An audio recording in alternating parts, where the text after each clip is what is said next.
Joe, we've had a lot of customers tell us, especially user groups over the last year, that they sometimes, especially in this move to cloud, will see OpEx bills, subscription bills that are bigger than they expect. And I think a lot of them are afraid that this move to cloud, move to PaaS or IaaS, or even SaaS may actually put them in a situation where they could have a career-limiting bill come in. Sure. And it almost makes it something where they're worried about adopting that technology. So talk to us about what's driving that adoption. Sure. I mean, there are many, many reasons what's driving that adoption. But if I were to categorize them, it would really fall into like two kind of big thematic things. I think the first kind of category is around kind of cost and cost efficiency and the way that you want to be charged, right? So there is kind of a move between CapEx to OpEx that's happening to a lot of businesses, and public cloud does allow you to go do something like that. And then there's a whole kind of secondary set of things that are in really more around kind of speed and agility, right? And if you really think about all of these companies that are really heading toward digitizing their businesses, and almost all verticals are starting to do that. It doesn't matter what size company that you are. If you're the tiniest of companies with 2 people on staff, or if you've got hundreds of thousands of people in your company, speed ultimately is becoming a differentiator for most of those customers that we have. Well, we've been at this now long enough, right? I mean, we're really 10 years almost into cloud at this point, that it's not new, and we've also seen some approaches that haven't worked, right? Yes. Yeah, I mean, if you really think about, the decade plus that we've been kind of on this cloud journey, a lot of customers and a lot of different companies originally started with kind of the mindset of, possibly one of two different things, right? One is, hey, let's move everything out into the public cloud. I think by now we're starting to find out that probably isn't the right move to make. If I even think about our, kind of government, a lot of the government systems starting to move into the public cloud, originally they had a whole initiative around cloud first. Okay, they were going to move everything to the cloud.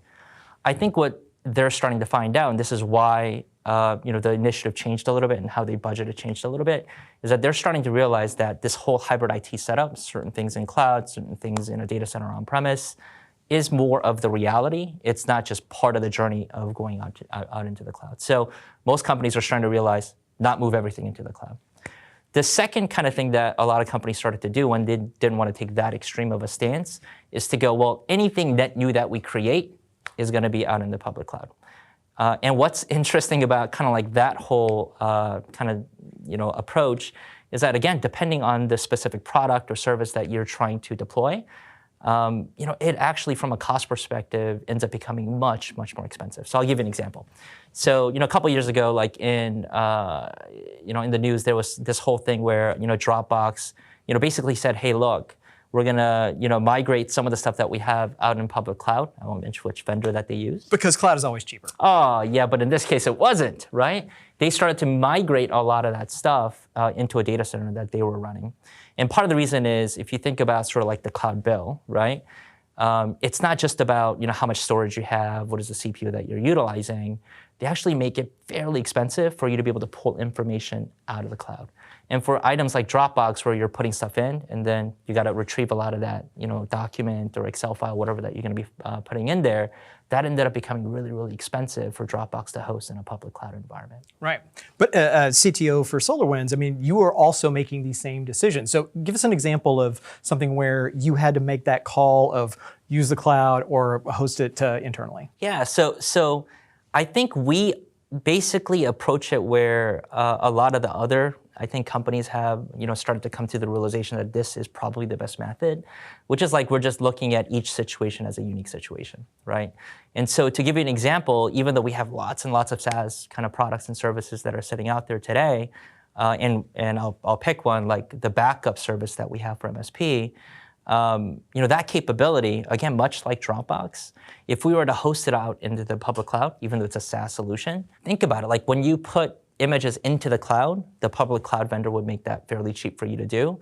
But the value in backup isn't putting it into the cloud. The value for backup is when you are able to restore that specific information, either be a server or a specific application. In order for you to do that, you got to take information out of the cloud. And that would make it super expensive. And so that's why for us, even though it's a SaaS solution, we host it in our own data centers. Right. It's always funny the way ingest is always free. And my joke is it's kind of a diode, right? Yeah, it only go that free only goes one way. But yeah, I mean, I can remember an app not too long ago where I was following the recommended guidelines. It was just based on a Lambda function that was triggering off of some CloudWatch logs.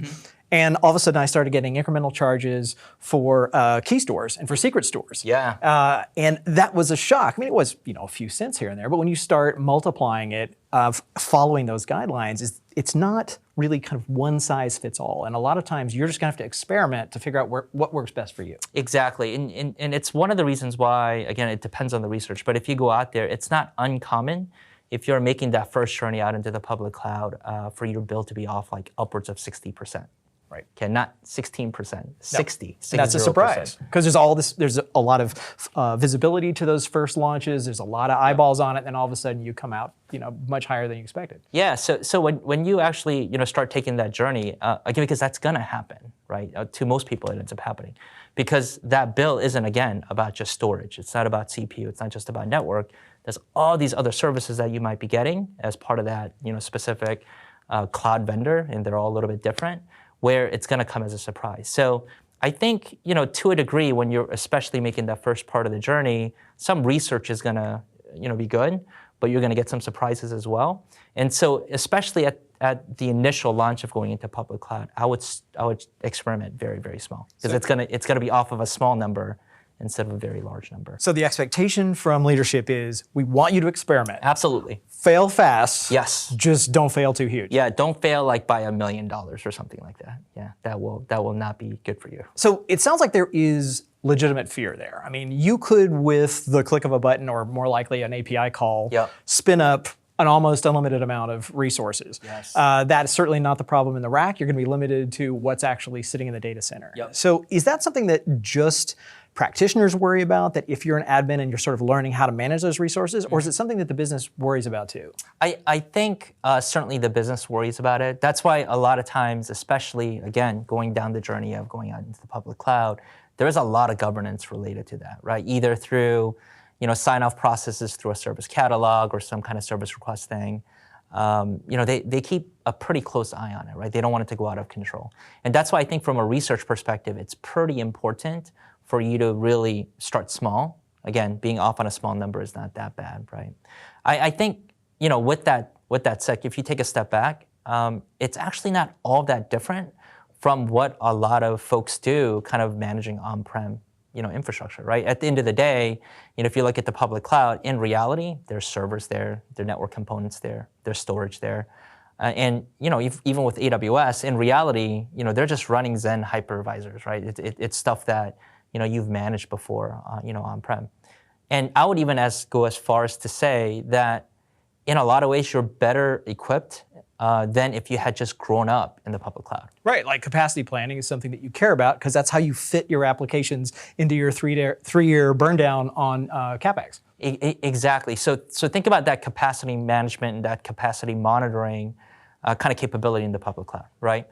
In reality, because all of that public cloud infrastructure is sitting on, again, in AWS's case, Zen servers, they could move that specific hypervisor on you to an older server, right? And so if you think about the way that you do capacity planning and monitoring, you'd be continuously monitoring the usage of that specific piece of infrastructure. And so if you had gone from kind of the on-prem over to now managing public cloud, you would start thinking about, okay, is this specific CPU pinged high because I'm on a different server? Or is it because I really have that high utilization and I need to go bring up another EC2 instance or something like that? So you're really talking about value monitoring, to be able to say, I know this workload running in this VM on this rack in my data center, this is the performance I see.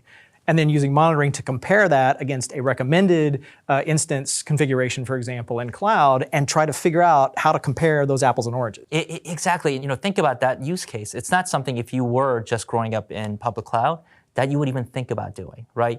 You're just going to assume, well, it's on the same, specific server. I'm going to go bring up another, hypervisor. I'm going to bring up another server from Amazon, and you're going to end up paying more money. But maybe you shouldn't have done that, right? Maybe you should have shut that specific EC2 instance down and bring up another instance, and then move the workload over to the new instance. Or you end up in those situations that are different. Like for on-prem, low CPU memory utilization is good. But in cloud, if I have a bunch of resources I'm paying for by the hour, sitting there with low utilization, maybe I want to get a little bit closer to the limits of performance for those instances before I create new ones. Yeah, so that's, again, it's kind of the same verbs, right? You're still doing monitoring, but that's where from a kind of an SLA and from a KPI perspective, where you do have to kind of turn it upside down. So you're not exactly talking about business cost monitoring, but when you look at things like the Azure Cost Calculator tool that we co-developed with Microsoft, it was to help get people thinking about monitoring in a broader sense, either ways that they can, or including cost as a part of that valuation. Yeah, and that's why we had developed a tool. I really like the three-letter acronym, I guess, the TLA of BCM. Yeah, we would never do acronyms. No, never. Not in technology. But yeah, I mean, it's one of the reasons why we built it, because we felt like it was so important for our customers that's making that journey from on-prem to the public cloud, right? Especially around Azure. So, and we'll continue to make improvements there, right? Even though it's a free tool, but we believe that it's really, really critical, type of capability for our customers to be successful as they migrate, or they start monitoring and managing hybrid IT infrastructure. Right, and it's interesting where it's appearing in the product portfolio too, right? So that is a free tool, but then you also see it in server and application monitoring. Exactly. You see it certainly in AppOptics and Loggly and some of the other products that are designed for application performance monitoring. And then we're talking a lot in some other sessions about APM in general, because as your ability to watch infrastructure, so the traditional metrics goes away, APM becomes a lot more expensive because it ends up being about that end user satisfaction and making sure that you know that you're making your users happy. Yeah, and that's what we're really trying to do at SolarWinds, right? Is to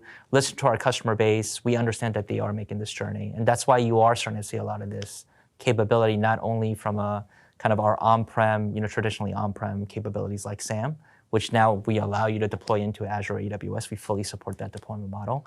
Or in order for you to be able to, if you want an all SaaS solution, have things like AppOptics and Pingdom, Loggly and Papertrail, et cetera, for you to be able to just, not have to worry about managing it and just use the specific service. So we'll continue to go down that journey. We'll, deploy capabilities that our customers need, and we're not really going to leave them behind, right? We want to make sure that they're successful. Well, thanks for being a part of this session. My big takeaway here is experimentation is a good thing. Yes. Business expects us to, and it's okay to have some unknown knowns, get in there and figure those out, but that rely on community, rely on other users, go and make sure you've upgraded your tools, and you can get through this okay. Absolutely, and again, I want to touch that at the end of the day, you might actually be better prepared having managed a lot of different types of infrastructure. Again, the reality isn't that everything's going to be in the public cloud, right? So, from that perspective, you got skill sets that you're not just going to have if you're just growing up in the public cloud. It's remarkably portable. Yeah, exactly. Well, thanks so much for that, Joe. Hopefully you got a lot out of this session. And we don't all get a chance to just walk into the CTO's office and ask things like, how much tolerance do you have for risk or pain, or how much budget do I have to play with? So hopefully this has given you a chance to look at some of the drivers behind it, some of the ways that you can stay out of trouble, and most of all, that you're going to be okay. Just don't spend $1 million.